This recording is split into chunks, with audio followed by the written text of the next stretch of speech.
Welcome back to Faces and Places across the United States. This week's guest is Pearlie in Texas talking to Sandra. Welcome back, Sandra. Thank you, Melissa. Hello, everyone, and welcome to our web chat, Faces and Places across the United States. My name is Sandra, and I'll be your host today. Today, I'll be talking to our guest, Pearlie. Hi, Pearlie. Good morning, Sandra. How are you? I am doing very well. We are very happy to have you here today in our American English at State Facebook page. We are delighted that you have joined us for this web chat. Before we begin, we'll ask our audience where they're joining us from today. Please let us know in the comments box. Pearlie, thanks again for being here. Let's start with you. Why don't you tell us a little bit about yourself? Where are you from and where are you now? Well, first, thank you for having me on the show, Sandra. I really appreciate that. And I was born in New York, but I grew up in Miami, Florida. And about 12 years ago, I moved to Texas. Wow, so you have gone from the East Coast now to kind of like the middle of the country, the southern part of the country. So how's the weather there today? Ooh, the weather today is cloudy. It's about 65 degrees Fahrenheit and 18 degrees Celsius. Very comfortable weather for today. A little chilly for Texas. Yes. Let's talk about Texas. Since you've been living there for the past 12 years, what is Texas' nickname and do you know why? Texas's nickname is the Lone Star State, and it's because Texas gained independence from Mexico in 1836, and for about 10 years, it was an independent entity before it joined the United States. And that's why they have a star, only one in their flag. They have the same colors of the American flag. Before we begin, I'd like to tell you where people are joining us from today. We have Onalbis Felipe saying hi from Colombia. We have Minchit saying hello from Myanmar. We have Viola April saying hello from Romania and greetings from Karlik University in Ukraine. We have Z Shan saying hello from Pakistan. Irma from Indonesia. Arellano Klaus saying hello from Mexico. Eve saying hello from Cameroon, Dalila from France, Kimi from Peru. We have Isabel saying hello from Costa Rica. We have Cyril saying hello from the Philippines, and also Abid Hassan saying hello from Bangladesh, just to name a few. So we have people from all over the world watching us today. And before we begin, I wanted to share some comments and questions that people had for us. So today we're going to be talking about food, and this is what questions people had. We had and comments. We had Muhammad saying, "I don't know about Texas. I'll be happy to know about food in this great state." We also have Rihanna saying, "I read that chili con carne is Texas specialty." And I thought, oh, chili is totally an Indian spice. Looking forward to know more about the second largest US state. We have Eve saying, is it possible to grow tropical foods in Texas? We have Darius asking, are there any elements of Mexican cuisine in Southern food? And we have Hannah Lady saying, what is the most popular food in Texas? So let's start talking about food. What a delicious topic. Can you describe the best meal you ever had and what made it so wonderful?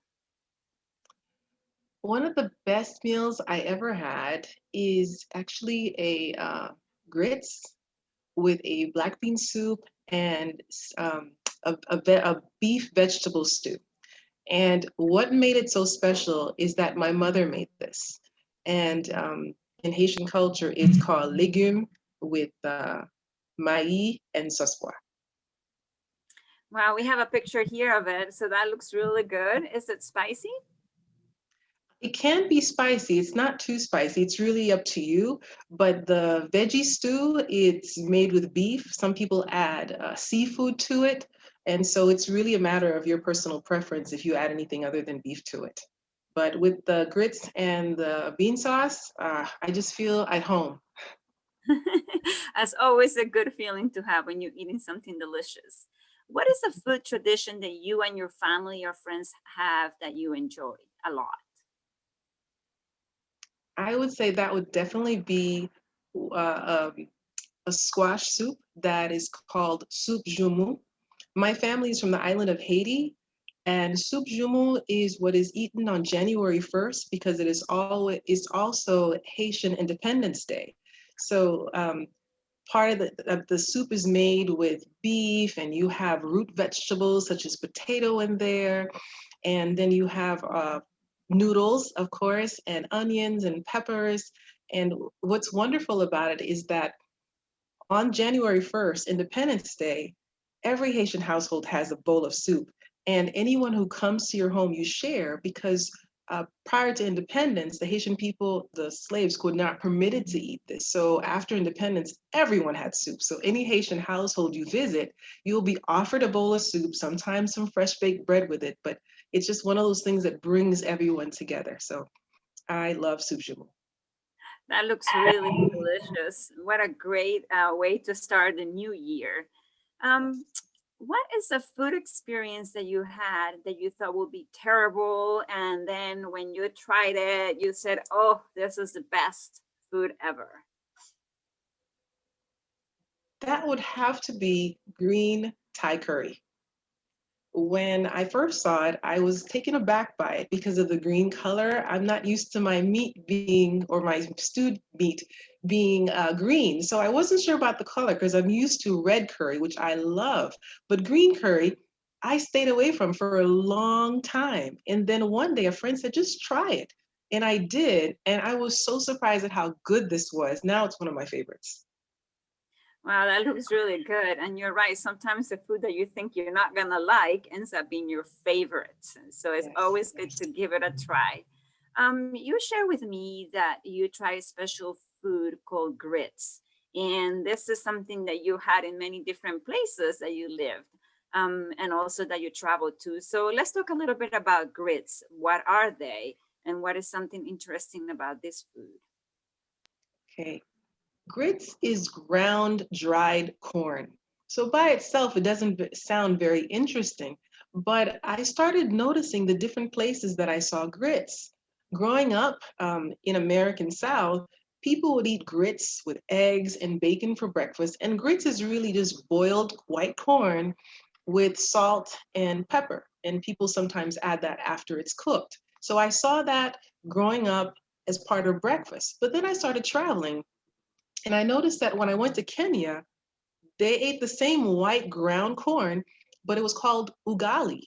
And it was usually eaten with these steamed vegetables, sometimes with tomato on it, and they call it grits with the sukuma wiki. So they had this ugali in Kenya. And then when I went to Italy, I noticed it was the yellow grits, and it was called polenta, which I grew up eating, but it was a lot more firm.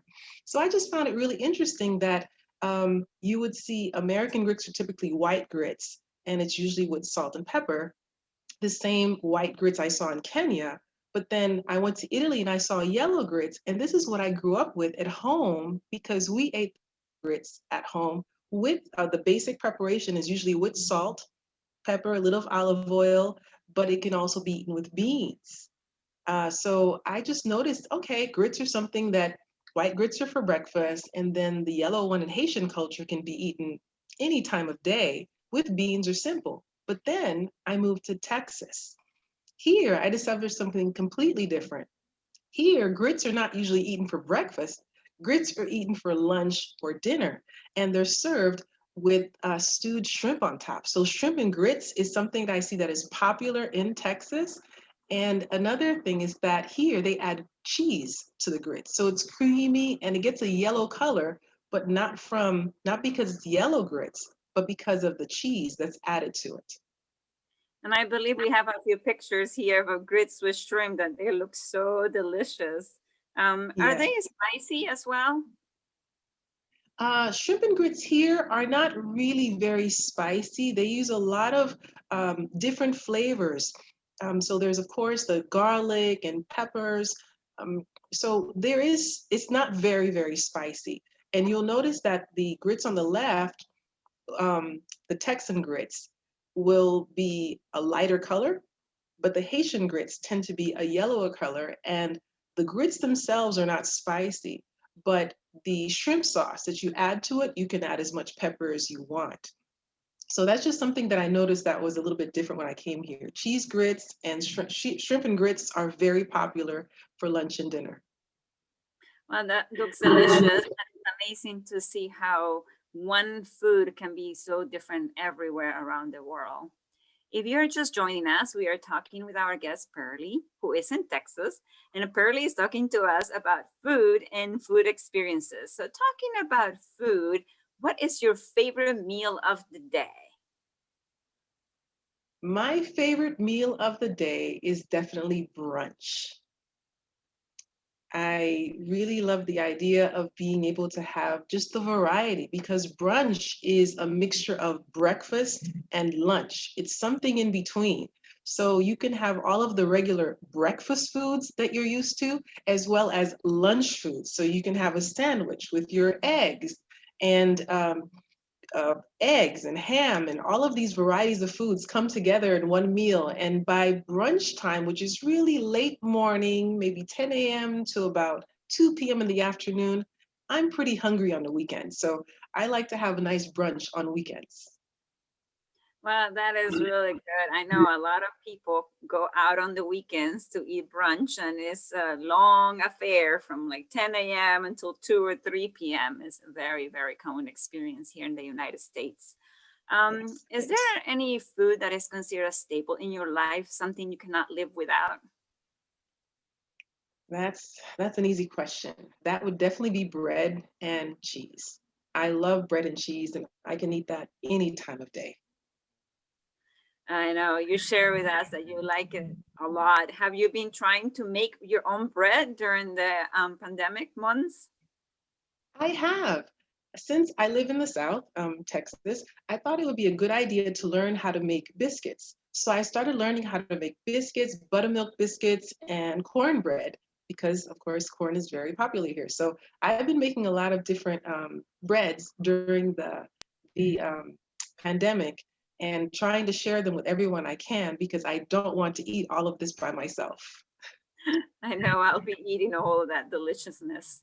What food do you miss the most when you are away from home? You have traveled throughout the world. What is something that you say, "Oh, I wish I had"?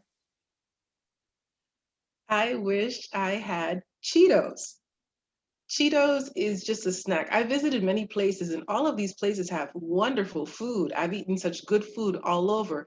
But sometimes you just miss a little snack, a little something that you're used to at home, and Cheetos is definitely that for me. Yeah, I like Cheetos too. I used to eat them all the time. They're really bad for you, but I really good. know. Everything in moderation. Everything in moderation. That's I right. have That's one right. more question for you, and then we'll go into some questions from our audience. Can you talk about a restaurant or place you like to eat that has special meaning for you? That would be a restaurant here in Dallas called Bangkok City. It is actually the very first restaurant that I ate ate at with my family when I moved here. We drove from Florida to Texas, and when we got here and settled into my new place, we were all tired, and they were going back the next day. So that evening, we were wondering, what are we going to eat today? And we were driving around, and we saw this Thai restaurant. And I went there with my sister, and we just ordered a variety of foods that we brought back and ate together. So that was really special to me because it was the first meal in Texas with my family. That is very nice. It's a good memory to have. So we have some questions from our audience, and one of them is it possible to grow tropical fruits in Texas like mango or bananas? Unfortunately, no.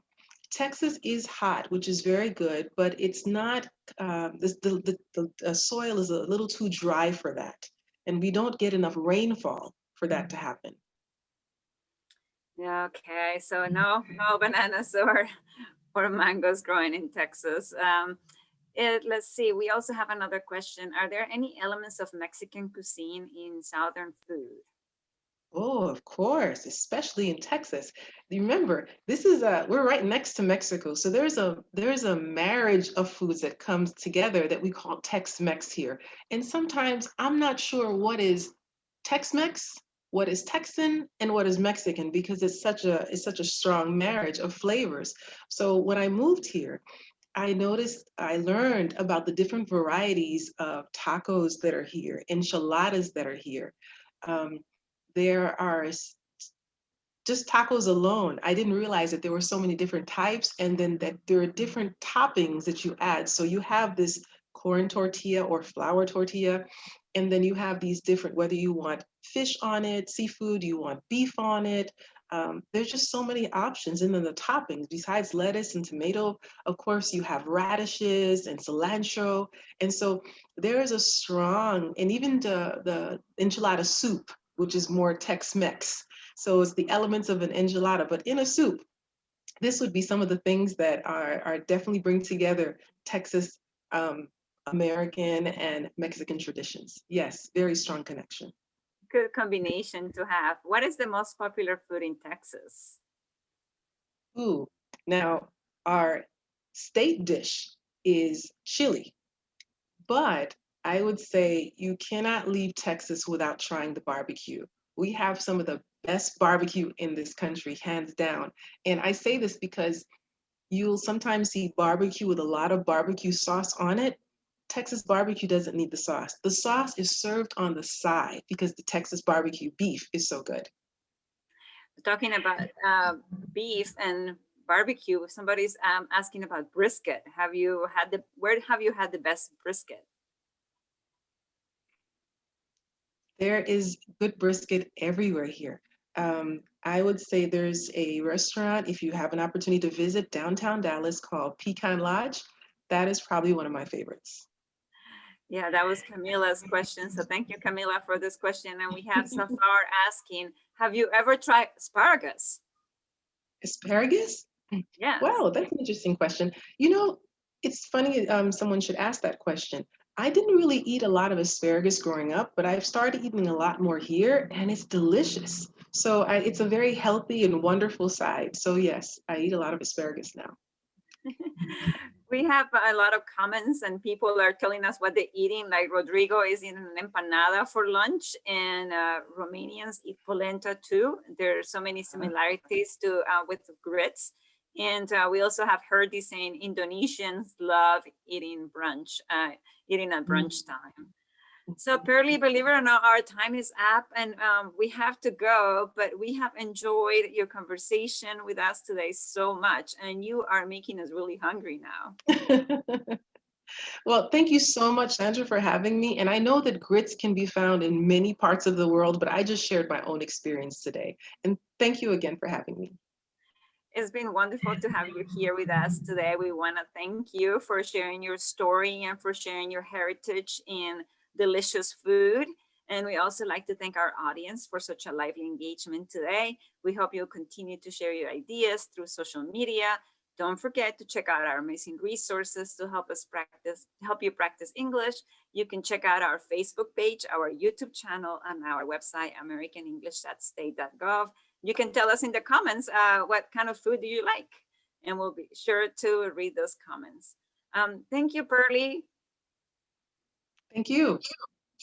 And thanks everyone for joining us today. We look forward to seeing you again in a couple of weeks for our next session of Faces and Places across the United States. We encourage you to continue to engage with us virtually like you have done today. Bye, everybody, and thanks for watching.